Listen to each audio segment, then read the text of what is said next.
Well, good morning, sir. Good morning. How you doing? Welcome. Gary London with London Motor Group.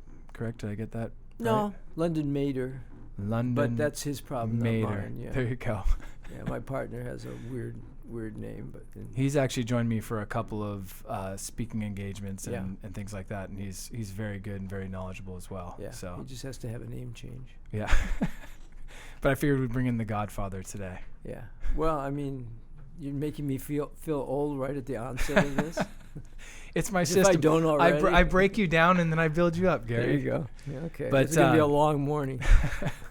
Happy to have you here. I've known you for probably 3 or 4 years or so, and you've been gracious enough to give me your time and attention in a number of different events and sharing what you know. And one of the things that I really like about you, that a lot of people like about you, is not only are you knowledgeable and you know what you're talking about, but you actually are somewhat entertaining.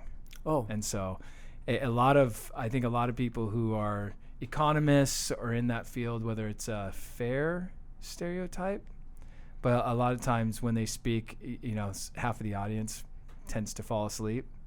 I And so I appreciate think that. you're great at capturing an audience. And this so is your way of building me up. See? that You're back. So that the You're other back. half See of the those- audience doesn't fall asleep today. see your shoulders came up and you're right back in action. I'm But there. But I think what we're trying to do today, and thank you for being here, is right now there seems to be a lot of people asking what's happening, what's down the road for us, not only specifically in the housing market, but also just macro in terms of the economy. Sure. And I think there tends to be this, it's probably human nature, but there's this water cooler kind of gathering of information, which whether it's true or false, and people just kind of walk around and share what they hear. So I hope this information that comes out today from you gives people out there an opportunity to actually pick up information from someone who actually knows what they're talking about. Well, I'll do the best that I can. So I guess we'll start off. Why don't you kind of just give me your take in general about the economy, where we're at on a macro level, and then I certainly have some questions and some other topics I want to hit on, but we'll just Sure. start there.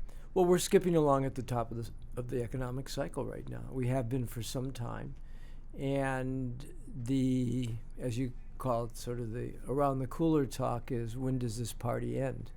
And economic cycles are unpredictable. We don't know when or how, or mostly we do know if. They typically do end. I never tell people my chronological ages. I always sort of resort to telling them that I'm 5 recessions old, which is my way of saying that I've been around a while. But it's also an optimistic comment. It means that even when the economy does recess, it recovers again. And we're at a point in the economy now where we're in the largest post-recession recovery, I should say the longest post-recession recovery period ever. We're north of 10 years now. And that's why you have this cooler talk in the lunchrooms about, is this going to continue? And we're in a strong economy right now, remains strong. Unemployment throughout the nation, and certainly in San Diego, is at all-time low. Our growth in terms of our economy is strong. All the numbers are good, but we are seeing some slippage. Not slippage at any kind of catastrophic level right now, but manufacturing growth, money that's put into manufacturing, jobs in that sector, that's starting to slip. And most troubling, the globe is slipping. America is a sort of a island of economic tranquility in a global sea of economic turmoil. And really, you can just sort of pick your place around the globe, and it's sort of in trouble economically, whether it's Europe or South America or China. The markets are slowing down, and that ultimately impacts our domestic economy. And when you couple that with the political turmoil that we've been having, regardless of where you sit on the political spectrum, it has to be cause for some concern. And when the economy does recess, then the question becomes, is it going to be a hard fall like we experienced in 2008? Right. or is it going to be sort of a soft landing? And people hope for soft landings, but things can be better or worse, and we really don't know. We don't know why, except that sometimes markets just do run out of steam. Economies run out of steam where there's less demand and more supply. And then when you hear people talk about it, and this is the point that I think you were making, when you hear people talk about the economy and express some worries, they tend to act on those worries. And that, right. In other words, they start to spend less and they start to save a little bit more, and they tend to put things off and that sort of thing. But on the whole, things are good right now. Money's cheap, lots of it, but the economy has been in a long economic upcycle. We're feeling this throughout the different sectors, certainly in the retail sector, and I think to some extent the housing sector as well. Yeah. When you talk about, you alluded to the global markets versus the United States and how we differ from them. How about like just micro or hyper local here in San Diego, as opposed to other markets in the country? Right. Where do we stand, or maybe some of our local happenings, or what's going on here that maybe makes us a little bit different than maybe everywhere else in America? Well, here's the deal. California is very strong right now, by any measure. San Diego is in a very strong position as well, mainly due to the fact that we not only have economic growth, which I always sort of relate to how much job growth there has been. Well, we had 30,000 jobs added last year. That's a pretty good number. And that number of job increases expresses itself in different sectors in the economy. In other words, it's a diversified local economy. And that's a healthy thing because we're not sort of unidimensionally dependent on one sector like high technology or like biotech or like manufacturing of some sort. We used to be an aerospace or town. But and we still are to a very large extent a military town. Sure. We got a huge military base, Sure. which helps us because government employees typically always get paid in thick or thin in the economy. So we're diversified. We're not dependent on any one sector. We're not geographically dependent in one area, although most of the jobs that are created are in North City and North County. There are issues and tensions that have arisen in our community, which I presume we'll talk about, as a result of that economic growth. But so far, we're sort of operating on all 8 cylinders. Although I don't necessarily like that analogy because I drive an electric car. So we'll have to talk about that too. Yeah, definitely. And I think, kind of piggybacking on what you just said as far as the growth, when you say that we've seen most of the jobs added up in the northern part of San Diego, from a housing standpoint, do you see the same type of effort or infrastructure being provided that is close to where people are working, or is that, I don't know how to frame this question, but I know you've talked about it in the past being a concern that, we're adding jobs in locations that aren't necessarily aligned with where we're adding housing. Yeah. I guess that's a way to state it. To me, that's the number one issue in San Diego. It is housing affordability, but it's not just affordability. It's not just that our median income relative to the median cost of a house has a huge gap, larger than most anywhere in the country. And that's a big issue. It's also that we're not building housing near enough to jobs, which creates transportation and commutation issues and stress and all that. And we're not building the right kind of housing. Most of our housing inventory that we've built in the post-recession years from 2008 to the present has been apartments. Most has been in downtown San Diego or in UTC and to some extent a few other places.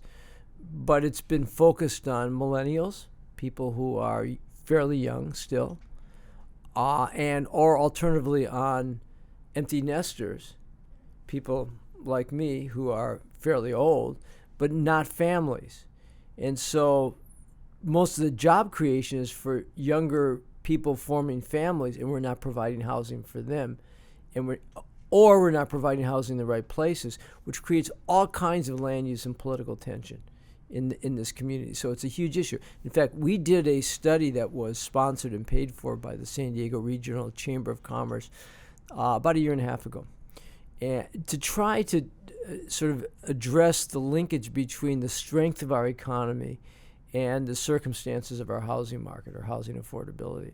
And as part of that study, we took a survey, and we asked sort of the survey research question to CEOs and owners of companies, what keeps you up at night? And their answer, universally, 100%, was our inability to retain our workforce or to add to them. And that goes directly to the housing issue. And you can see that, sort of play out in a lot of different manifestations in San Diego County. One of the ones that I have the most concern about is that there's 14,000 cars that commute daily from Temecula and Murrieta in Riverside County, or thereabouts, southwest Riverside County, into San Diego by persons who have purchased housing there because it's cheaper, but they have their jobs here in San Diego because this is where the jobs are, and they stuff up the I-15 corridor every day. And so that's just an obvious example of our inability to add housing where it's needed, and people sort of fleeing our jurisdiction to another jurisdiction, and all the negative externalities of that get played out: congestion, longer commutes, carbon going into the air because of cars. It's anti-environmental. That's what I think is the irony, right? Because a big part of why we're not expanding into certain rural areas of the county is to protect the environment and natural resources. At least that's the line, right? Yes, it's the ultimate hypocrisy. But we're throwing cars on the freeway to throw carbon into the air that all is going to drift, whether you're in California or Texas or the carbon doesn't care whether there's a line that says this is San Diego or that's Riverside. Right. It's the ultimate hypocrisy of the environmentalists or the anti-growth people or the NIMBYs, whatever you want to call them, who have persuaded a large portion of the electorate and the representatives that we need to limit housing, or they put obstacles in the way, like they file lawsuits or just make it complicated and directly more expensive. And that, all right, people sort of vote with their feet, or they just move out of the county. And so, the purpose of that study was basically to draw that linkage between economic prosperity and housing. You really can't have economic prosperity without providing for the people that work in the job centers. And that's ultimately a huge problem in this region, because what we've also discovered is that this is really unprecedented in our region. We have more people moving out of the region than moving in. We have a lot of growth still in this region, but it's mostly from natural increase. More people being born than dying. A lot of millennials having babies now, right? Yeah, and they're leaving. And that's the problem that employers are most concerned about. And if you see that problem now, you're certainly going to see it play out over the coming years. And that ultimately will have an economic consequence. In fact, there's going to be a ballot measure this March that's right now called the SOS, Save Our San Diego Initiative, which is terrible in almost every respect. I don't know what letter or number it ultimately is going to take on the March ballot, but basically it's an effort on the part of a certain subset group of people to cause any real estate project that is over 5 units that's proposed in the unincorporated portion of San Diego to be subject to a vote of the people, which is called, sort of euphemistically, ballot box planning. Well, we just can't have that. We've got to vote no on that SOS initiative, and we've got to defeat that kind of an effort, because, as we've just discussed, it does nothing to sort of address the sustainability of our economy or our quality of life or our housing needs in this region. Right. And I've always been taught or been told that San Diego, that's one of the unique things that we have in our favor, is that we always have more people coming here right. than leaving. Well, that was Whether always it the was case military before, or retirees or all, Yeah. Well, statistically, that's absolutely the case. Before the turn of the century, 70% of our growth was attributable to net migration. The other 30% was natural increase. It's completely flipped now, whereas somewhere in the range of 60% and growing of our growth is attributable to natural increase. And the portion that isn't, that's the portion that's leaving. In fact, we actually did have a slight migration, net migration plus, but it was owed to international immigration, not domestic. And by the way, we're not the only county that's having this issue. LA County, for the first time, is experiencing the same thing. So we're seeing this sort of change in demographic profile start to visit us now, and ultimately it's going to play out in terms of negative consequences to our economy. Which I would think, I mean, it's interesting, right? Because we arguably have the most beautiful place to live in America. I mean, well, that's why I chose to be right. here. Yeah. So in spite of that, though, people are leaving. And I mean, I know firsthand people that I like, probably 5 families that have moved to Idaho, a couple moved to Austin. So a number of people that have left. And I got to think it's cost of living, right? I mean, any house that's not built here is built in Austin, right? It's built somewhere. Right.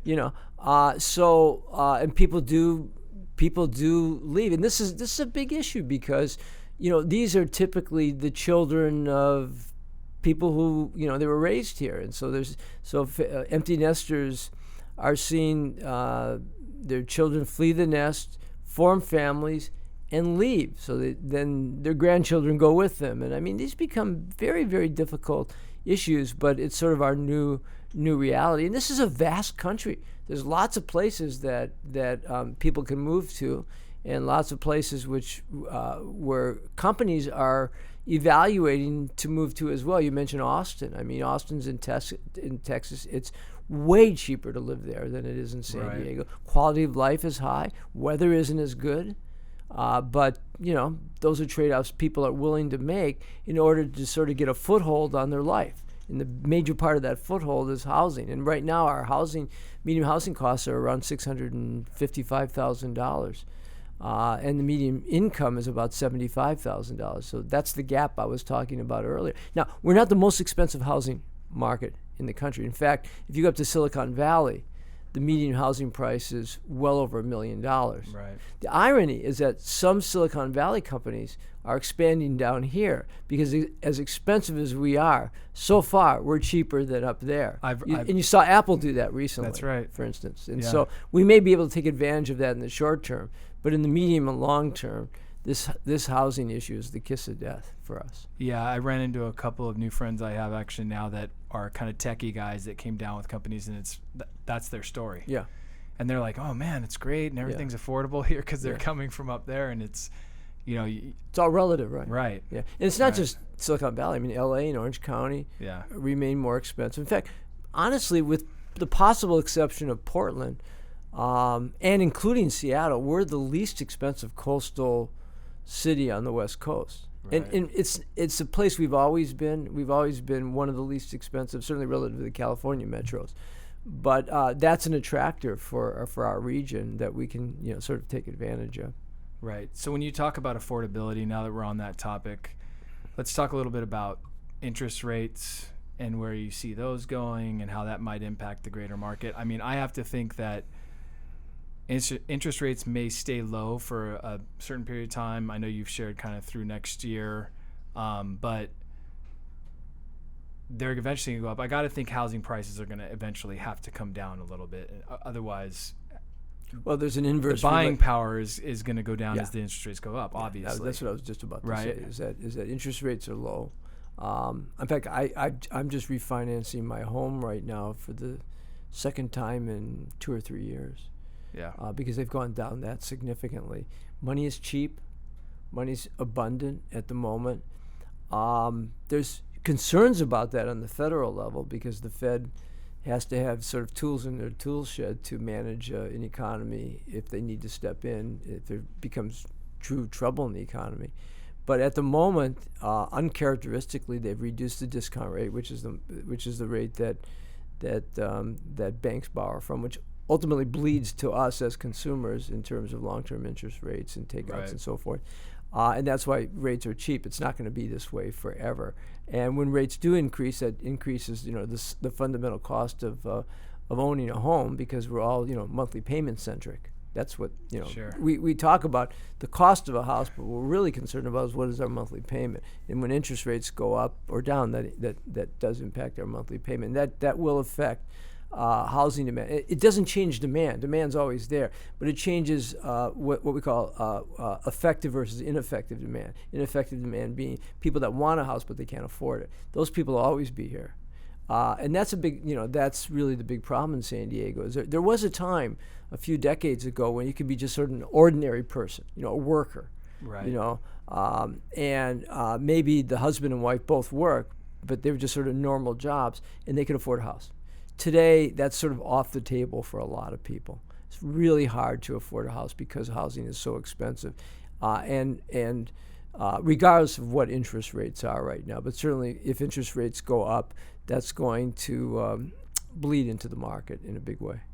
Right, and your timetable on something like that. I know you don't have a crystal Yeah. ball, but what would you see, like, besides the little blips we may see here and there, like long term, or where this thing kind of goes over the next 12? I don't see interest rates going up in the foreseeable future for the reasons that we were talking about earlier, which is that if we have a weakening economy, there'd be no point in the Feds increasing the rates.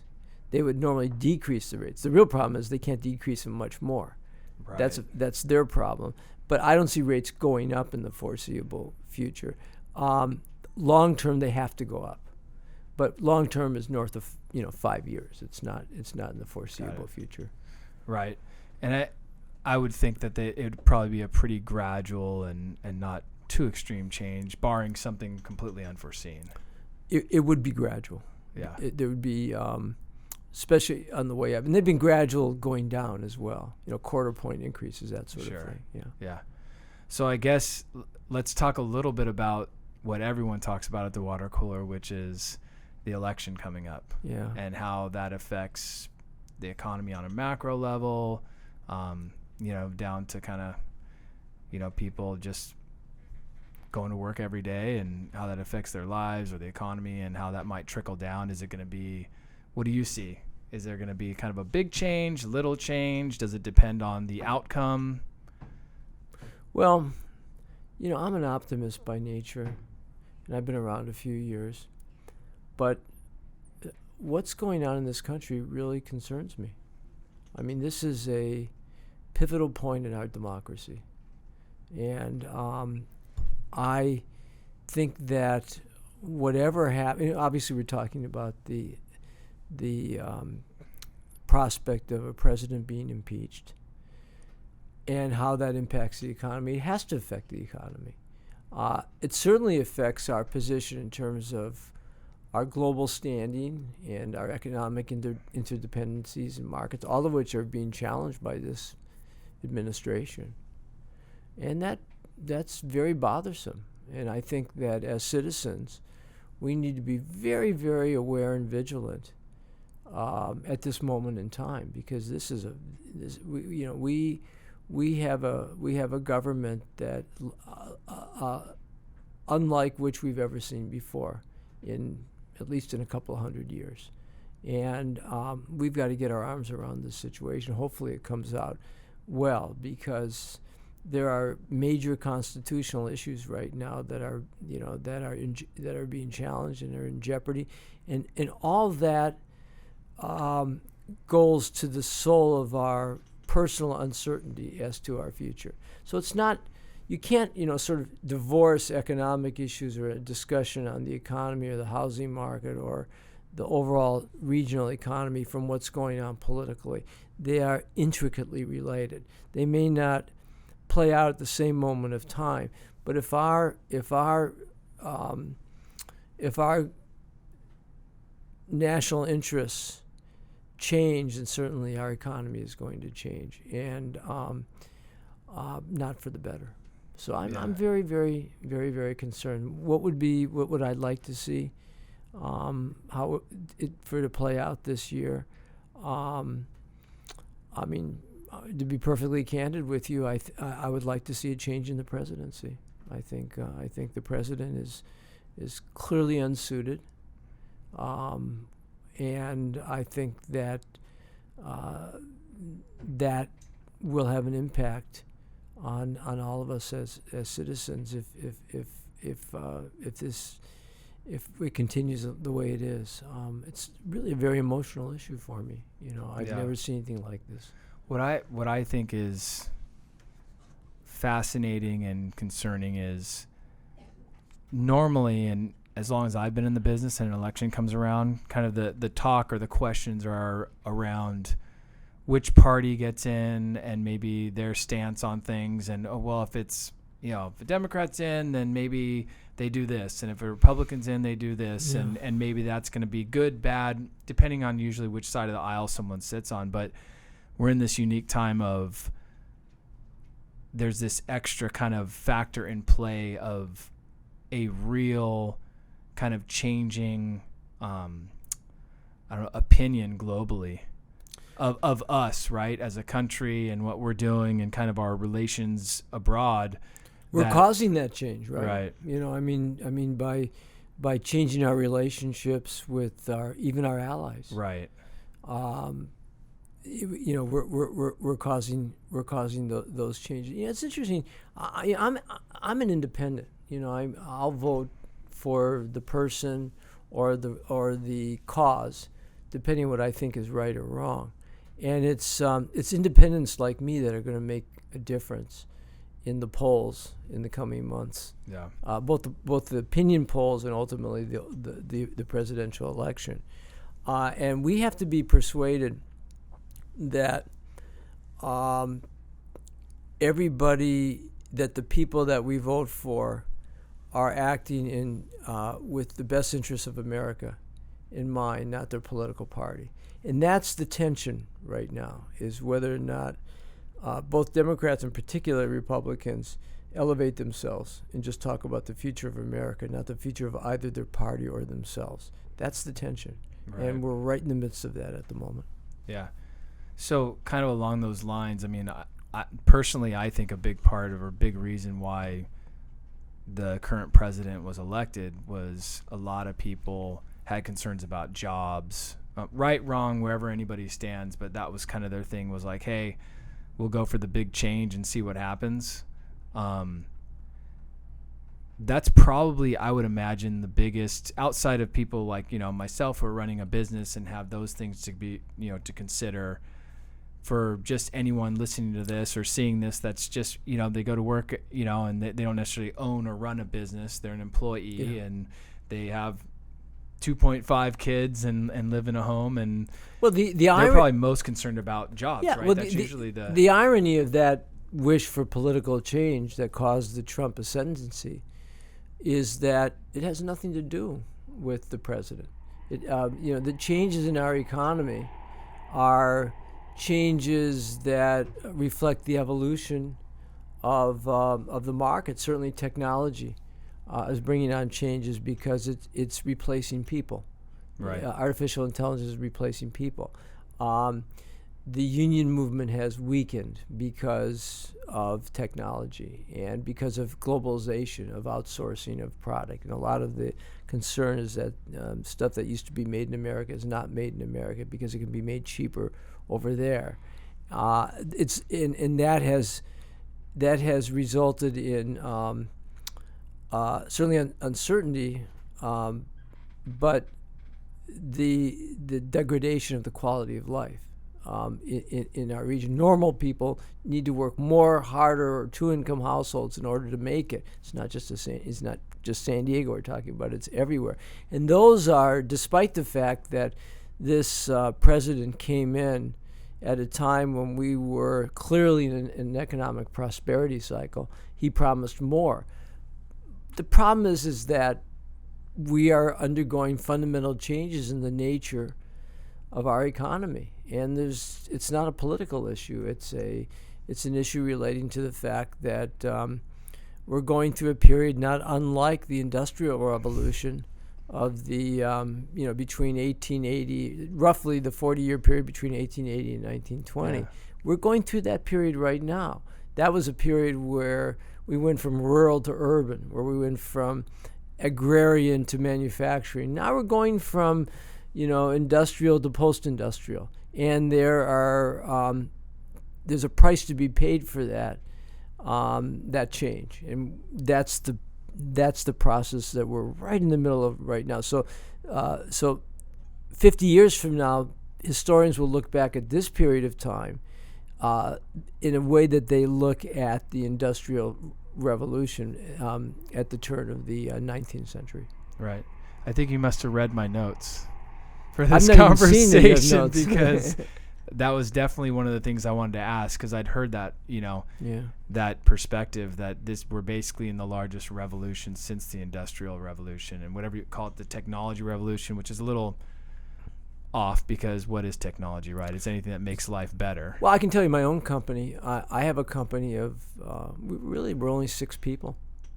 And we operate at the same level of output that the company that I worked for in the early 1980s accomplished with 20 people. And how do I do that? Well, I do that because of the technology. It gives us the opportunity to rent less office space, to use computers and phones and all the software associated with that has basically allowed us to be more profitable, more efficient, with less people. And that phenomenon has reverberated throughout the entire economy, whether you're in a service business like mine or you're in a manufacturing business or anything in between. It's impacted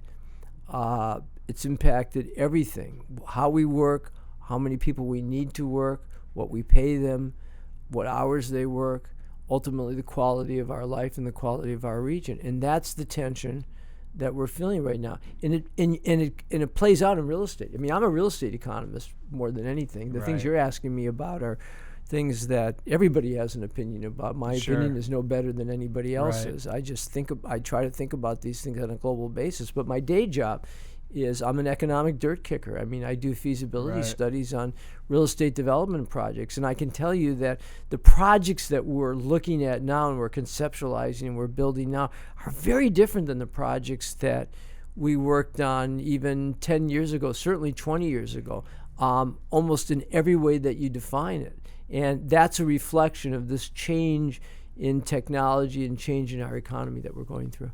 Right. And I think it comes full circle that way, because that kind of goes into something I wanted to talk about with the housing and the economy, is the difference between our high-end markets and our low-end markets. And it seems to me that the economy and this revolution we're going through, when you're left with 6 people out of 20, kind of Darwinism of economics would say it's the 6 best out of the 20 that survive the cut. Yeah. Right. So but also you talk about greater profits as part of that model. So you're talking about the affordability of the haves, so to say, or the ones that are benefiting from that revolution. Right. I would think that would have a link to housing versus some of the people who now you mentioned earlier who just simply can't afford, and whether they're moving out or renting or whatever their choices are. But are you seeing, or do you foresee in the housing market, right? Because I know there's a lot of discussion on, the need for multi-unit dwellings, but there's a lack of the single families and these. But are the people that have the money and the ability and the to match the affordability and actually take part in the housing market actually the ones that want the single family homes and want to be in the better areas and things like that? Big question, but it's a big question. I'm trying to think about how to tackle it first. Well, I'll tell you that we're not delivering enough of any kind of housing, but we have disproportionately been adding apartments. Those apartments are not accommodating families, except when families have no choice. So if you're building luxury apartments downtown or just an apartment project in National City, that doesn't necessarily meet the needs of mom and dad with 2 or 3 kids. What meets their needs are some modern version of single-family housing. Now, I'm not here to suggest that our future in San Diego is the same as our past. Past is not prologue. We've run out of developable property to build the sort of master plan suburban communities that accommodated the growth throughout the last half of the 20th century in this region. I'm a particular authority on that because I did the feasibility studies for probably all those projects. And we've run out of that land. That's one of the reasons that I'm sort of advocating a no on this SOS initiative, Right. because where we really need to go is to open up at least the I-15 corridor, unincorporated lands, to try to accommodate single-family housing, to try to house those people.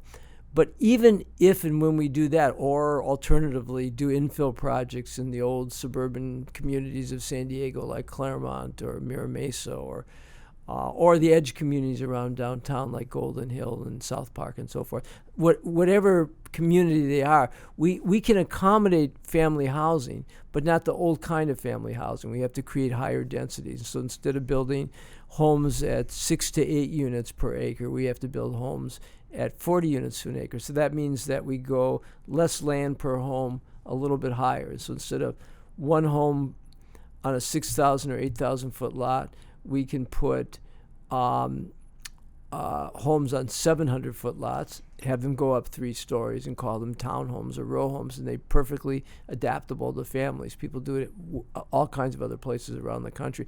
We need those kinds of changes, and we need we need our public policy, our cities, to allow us to accommodate those changes in their zoning and so forth. And we're not quite there yet. Right. But I think that's what our future is, and that's how we have to house families. We're not going to be housing them in stacked apartments. That's way too urban for San Diego. That's Manhattan, and we're not going to have Manhattan and San Diego Right. for the better part of this century. So that's a big issue right now, and we have to really be focusing on that more than just building apartments in downtown. And by the way, the downtown market is getting soft. Sure. We've probably overbuilt that market at this point. We still have cranes in the air there, so we're going to see some clouds on that horizon too. So it sounds like we've got kind of the two ends of the poles, kind of, which is what I was alluding to, which is you've got your spec homes going up along the coast and in certain areas, and clearly those are much more expensive. You have a much shallower pool of people who can afford those. Right. You have apartment buildings going up for the other end of the spectrum in terms of where they fall on the economic scale. But what you're proposing is that we really need to start developing the single family homes, but maybe they're on smaller lots. They're not as much square footage. Right. Almost a little like a reversal back to some of the habits maybe we had when the Claremonts were built. They may have bigger lots, but certainly the homes were more modest, right? I'm not advocating the architectural design of them, because Right. I know you're not a fan of the Claremont style. No. I mean, homes, the problem with there's listen, those homes have served a huge purpose in San Diego. Normal people could afford for many years housing in places like Claremont, later Mira Mesa, and we're just. The point is not to disparage any kind of housing type. It's just that you can't look at those housing types as being our future for San Diego anymore. Right. It doesn't make economic sense. In fact, all the projects we're working on, pick your community, we're working on projects. They're all some version of mixed use now. Right. They're all, most are, I guess, are sort of residentially dominated mixed-use project with commercial elements and so forth. What we're trying to get to is a scenario where we can build housing closer to jobs or with job growth, so that we can take some of the pressure off of our transportation systems, because the ultimate transportation solution is not freeways or trolleys. It's people not having to commute at all. living close to where they work. And we're doing a lot of that kind of work, at least on paper. We're doing feasibility studies and so forth. That's what's to come in San Diego, and I think that's going to be very helpful. And I think what we need to discuss and argue for is how do we accommodate to address the needs that we've been talking about, housing for families, in a way that is economically feasible and is within the realm of possibility relative to the people that typically oppose the housing. And the reason people oppose housing in their neighborhoods is because they don't like change. They don't want change of character. They don't want high buildings when their buildings are low. They don't want difference. People value sameness. That's sort of part of our DNA. And the kinds of housing that I'm talking about does not change the character of communities much. Just adds a little bit density. The city did a very good job over the last couple of years when they sort of gave a positive nod from a policy perspective to accessory dwelling units. Yeah, sure. Homes behind homes. Yeah. There's not been many built. I think only maybe 350 have been built in the city so far. It would be nice to see that number in the thousands and thousands, because that's an easy way to add housing for people and not change the character of communities much. So we're sort of going in that direction, but we're not there yet. The city of San Diego is very much, and the mayor has been, very much on the forefront of encouraging what we call transit-oriented development near freeway or transit stops, and that's if the city encourages the development community to do that, we're going to try that, and so that's positive, because I think everybody understands that we are a suburban community that's slowly going urban, and we have to try these different kinds of housing types and community types, to get us to the finish line. Right. Is there any pushback from larger developers and people that are the ones that are building these communities or making these changes and kind of adapting their style of development? Is there pushback from them? What's the impact on that? Is the profit level still the same? I mean, we're kind of decreasing maybe the cost of each dwelling unit, but we're increasing the quantity of them within a certain So I have a couple of answers to that. One is there aren't a lot of large developers anymore. I mean, my clients who were very, very large in the 70s, 80s, and 90s pretty much don't exist in San Diego anymore, with a couple of exceptions. Right. But those who are building on relatively large properties or proposing to build on them are proposing way more efficient development types of the sort that I was talking about. So they're putting more units on the same amount of land, because of the factors of production, historically, when you look at land, labor, material costs, and so forth, money. Of all those things, it's land costs that have gone up the most, because land is the most precious, because it's the most scarce. And so you have to get efficiency on that same piece of land. You do that by creating some density and some height. And that's what all the developers are embracing. Builders don't care what they build, as long as they are able to sell or rent those spaces. And they look at the markets very carefully, and they'll build to the market. And the market is adjusting. Consumers are adjusting to sort of this new sort of affordability reality and this new sort of living style reality that we're talking about. Right. So it does go to feasibility, but we address that through building more square footage on the same land. Right. It's interesting too that I think it accomplishes, it meets a lot of needs, and with the shift with technology and the revolution happening, there's also this generational shift that's happening where I don't think the millennials that are now having young families that want to buy that home that's on its own piece of land, they don't place the same amount of value on having a big piece of land or a big backyard. That's right. They place more. And by the way, national surveys have told us this.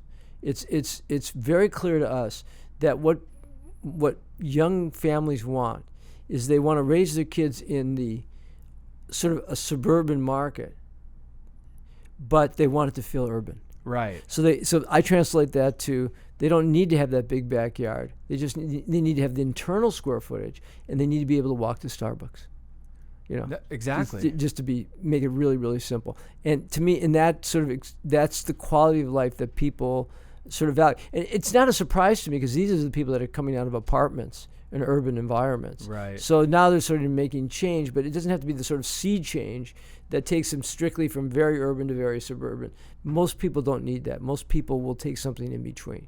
Right. And that's really the kind of housing style that I think is going to be the champion of the future. My clients are more than willing to build that stuff if they have permission to do it. And we have to continue to press our electeds to allow us to build that. And we've pretty much, that's not, they do allow us. And the political pushback isn't as significant in that department as it used to be. Right. We have other issues politically, but those aren't them. Sure. Yeah, my experience in talking to people is that the younger families want a place where it doesn't have a big yard. There's a park where their kids can go down and, put on the shin guards and play in a soccer game. Yeah. They can go to a good school, but they can walk to a Starbucks or a nearby bistro or something like that. You just described, I'm raising a young family. Old father, young family, and you just described my neighborhood. And kids walk to school. We can walk to the coffee shop. It's close to things, but it feels a little bit, it doesn't feel like we're in the middle of the city. Right. Even though we sort of are. So I think that's what, in one version or another, that's what San Diego is going to become. And honestly, it's a way better San Diego than it was when I moved here in 1974. I mean, the population was half what it is today. Today, the population of San Diego is about 3.3 or 4 million people. Back then, it was 1.5 million people. But it's a lot better city. It's a lot better region. Yeah. The air's a lot cleaner. The restaurants are a lot better. Yeah. Lines are a little bit longer, but there's more culture. Weather's really still great here. Lots of educational institutions and diversity of economy, Sure. like we talked about. It's a way better place than it was a few decades ago. So despite our oftentimes unreasonableness politically in this community, we have sort of evolved as a really wonderful region to live in. And that's why families want to be here if they can. And that's why it's such irony that we seem, from a policy perspective, do everything we can to push families out of this community. And that's why I call that the number one issue that we have to address in this region. So what are some, I know you're pretty tied in with what's happening and what's coming in San Diego. So what are some of the things that we can expect in terms of construction, and maybe some of the things we're used to seeing or not seeing, or during our commutes or near to our workplace or house, that are kind of in the queue coming up for San Diego that we can look forward to? Sure. Where do I begin? I think that one thing that certainly can be said is that there's no community that will remain untouched by new development. We're looking at places that developers never used to look at before, in the South County, in the South City areas, for new development opportunities. So stay tuned. Your community will have new proposed housing and communities and projects built in it. Where the big sea changes, Mission Valley has to be number one. We're sitting in eastern Mission Valley right now. I guess we're sort of eastern Mission Valley next to Qualcomm. But if you go west from here, the entire valley is changing in terms of new residential, new office, hotels, less retail, more mixed use, lot more urban. So Mission Valley, and of course that doesn't even include what's going to happen on the Qualcomm with San Diego State. It's a huge change going on in Mission Valley right now. It was preceded by what's been happening downtown and in the UTC markets in terms of the new projects that have been developed there, And some of the more interesting things that are going on are in other parts of the region. I mean, Carmel Valley came out of nowhere and developed this huge commercial market there. That's, I think, the third largest commercial market in the region, and probably the most expensive, or one of the most expensive. And why was that? Because a lot of quality housing was built in that community. Right. And people act more urban in Carmel Valley than they do in downtown. In downtown, the people that live downtown, a huge percentage of them commute out of downtown to their jobs in North City every day. In Carmel Valley, people commute in the same zip code to their jobs. And that, to me, is is an expression of a more urban success story than a sort of suburban success story. And that's pretty interesting. That's pretty exciting. I think that the update of the community plans in the city of San Diego are reflecting this sort of contemporary need to integrate office and residential in the same projects in a little bit more density. So we're seeing that around the county, and we're seeing some very interesting big projects that are starting to emerge. I think the most significant one is underway is Manchester's Gateway project in downtown, which is on the coast, on the Embarcadero area, which is probably the most significant undeveloped piece of urban coastal property on the West Coast. And that will be when it's done, and it's going to take some years. And some changes, but when it's done, there'll be almost 1 million square feet of office space, a couple of hotels, retail parks. I mean, that's a very significant project. Wow. Next door to that, Seaport Village is up for a big redo. And Really? Oh yeah, they're working on that. That is going to be a major hotel, complete change in the commercial environment and retail, restaurant, that sort of thing. So that's going to be a big deal. Horton Plaza downtown also is changing. That's right. That's kind of an interesting plan that they have there. Yeah. See, I worked on that back in the 80s, and it's interesting. I didn't think that I would still be vertical while the projects that I work on were being demolished. That's not the way it's supposed to happen. I outlasted the project, but it's being transformed. Now there's problems with that right now, but ultimately, it'll be transformed into something else, and probably what it's planned to be, which is a new office project with a relatively minor retail footprint versus the regional shopping center that it was developed as. So that's a big project. Kind of what I've heard is like somewhat of a high-tech campus of sorts. That's how they're promoting it. I don't know what tenants they've attracted, if Right. any, yet in that category. But that would be a perfect candidate for a large technology company to come in and take a big footprint there. So that's an opportunity. And we're seeing, under the radar, there are very large, commercial office projects in UTC and in North County, both up the I-5 corridor and up the I-15 corridor. The biggest project, in fact, the one that catalyzed this SOS campaign was the Newland Sierra project, which is north of Escondido in an unincorporated portion right on the I-15 corridor, right on the freeway. And they got pushback from the people that own the Golden Door, that they're going to sort of create more traffic and noise and that sort of thing, and to impact that business, that sort of retreat. So they're pushing back, as is people like the Sierra Club, League of Women Voters, people that don't want change in the unincorporated areas, Right. that don't want development. So that's a huge project.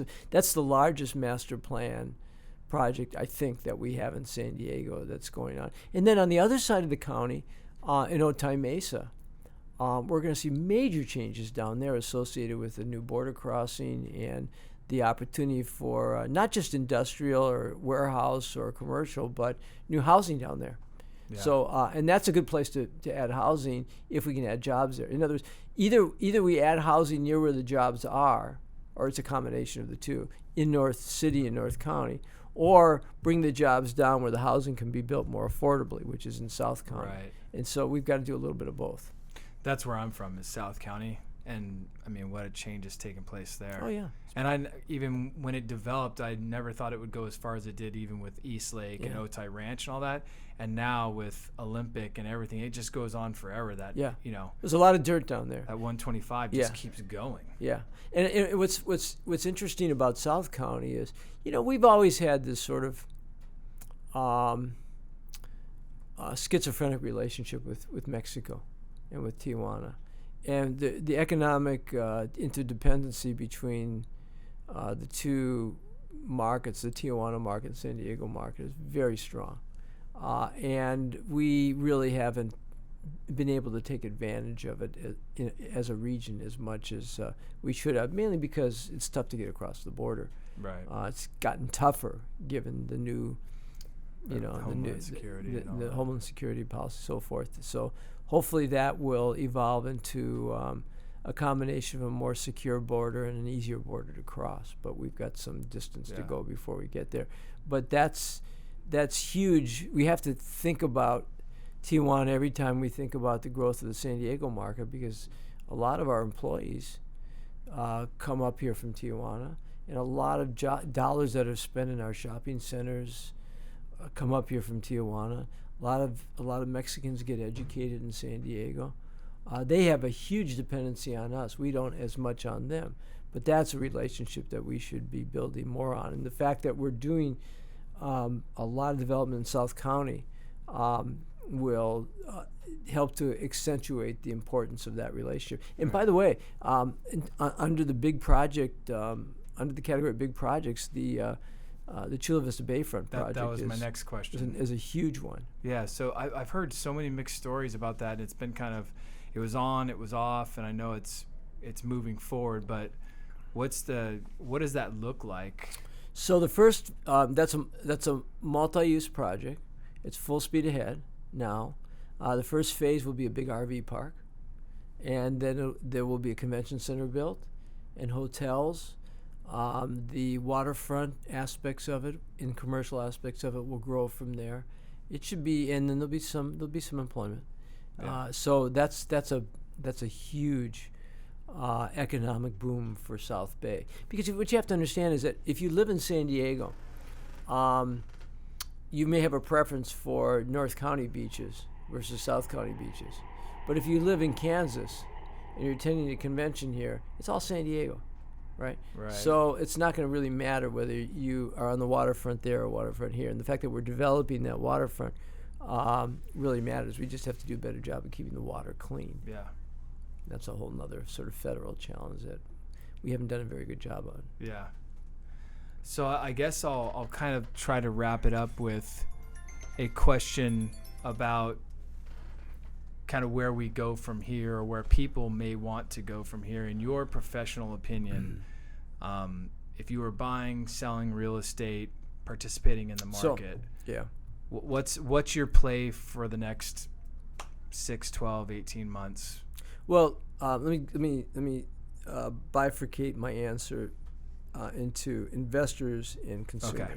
So from an investor perspective, what I'm telling my investor clients to do is keep your powder dry. I don't believe that you invest at the top of a market. Right now, capitalization rates are very low, which means that you're paying, when you buy a real estate, whether it's an apartment building or a commercial project or something that's sort of investment real estate, you're paying top dollar at the highest level of risk for a lower return. That's the effect of very low cap rates. And that's not a good scenario for an investor. The best scenario for an investor is to wait it out until the market turns down, and then start to invest at that point in the market. If you go back to 2008, the people that invested in projects right after the recession and during the early recovery periods are the people that saw the most monumental increases in value and ultimately profitability. So that's what we're telling our clients right now, is to keep your powder dry. Don't sell real estate for the purposes of say avoiding taxes, like 1031 exchanges, because you're just going to take a good piece of real estate and exchange it, save some taxes to buy a piece of crappy real estate. Seems to me that you have to be, every deal has to be evaluated on its own, but that's not a really, that's not a really good strategy. Right. The better strategy is to keep it for a while. From the consumer perspective, prices are high right now. If the economy starts to turn, and assuming interest rates stay low, which they probably will, right, there'll be better times to buy. But the very best real estate investment I ever made was my first home. And over the long term, I think it's always best to buy a home regardless of what point in the cycle you're in right now, because every high point in the cycle is higher than the previous high point. So even if the market turns down after you bought your house, it will go up again to another level. Right. And so it always sort of pays off to buy if you can, sort of scrape to afford it. And we're not building a lot of new for sale housing. The gap between sort of the growth in our economy and in the construction of for sale housing has never been wider. And that means, we're not building a lot of condos right now. We're not building a lot of certainly a lot of homes. Right. And so you have very limited new inventory. So when you have a limited inventory relative to strong demand, that means there's always going to sort of be a bid up in prices. So that's a positive for individuals. It's a negative for the economy, because that's, as we've been talking about a lot, that's not a good way to sustain our region economically. But in terms of making a decision as a home buyer, that limited inventory and the prospect for sort of perpetual limited inventory means that your home price is going to get bid up, and right. So it's always good to buy. Having said that, there's a bigger percentage of people than ever that rent, and they pay large rent levels, and sort of decided not to buy. And the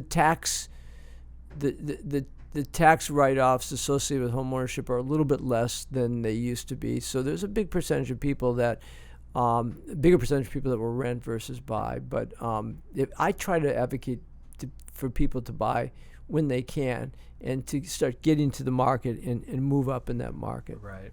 So that's where we're at right now. Yeah, I always look at it too. Like if this is an investment at your home, and maybe you're going to own one, maybe two properties at one time over the course of your life, which is the case for most people. Yeah. If you find the home that you actually love, and it really fits your needs, and it's good for your family, and you can afford it, not to look at it so much as a on paper mathematical investment, and look at it as a great decision. It's a home, life. Right? Yeah. It's the barbecue. It's your family being raised and so forth. There's the left brain and the right brain, Josh. I mean, there's the right brain should prevail when it comes to your house, and along the way, it's going to increase in value because of scarcity. Yeah. And that's a good thing from an investment perspective. I mean, let's face it, most people's biggest economic fortune is sitting in their house, which is not a liquid asset. It's an illiquid asset. It's hard to sell. Right. But eventually a house does sell, and you can liquefy it if you need to, and move down if you get older, or rent. But it's or borrow against it. I mean, it's your major asset. And even as complicated and difficult it is to buy a house today, that still should be most people's goal. Yeah. And with all you know about where San Diego is, where San Diego is going, and everything, San Diego is still going to be home for Gary London, right? Yeah. I'm pretty well traveled. Yeah. And I like lots of places, but when you go on vacation, the best place to fly back to is San Diego. It doesn't really get any better than this from all kinds of perspectives. I have friends that are leaving the state for tax reasons. Sure. Or living half the year somewhere else and half the year here, and establishing primary residency somewhere else for tax reasons. But people try to maintain a foothold here because the quality of life here, frankly, is higher than most everywhere else in the world. And however you define quality of life, whether it's a good restaurant, or it's just all year round terrific weather, or a good international group of people. I mean, it's culturally a very interesting city now. It's a good place to hang. I agree. Well, thanks for being here with me, Gary. Appreciate your time as always. I know you're a busy guy, and I know you bring a ton of value to the table and information. And I think a lot of people out there, whoever's watching or listening, is going to get a lot from this. So thank you very much. My pleasure. It beats working for a living.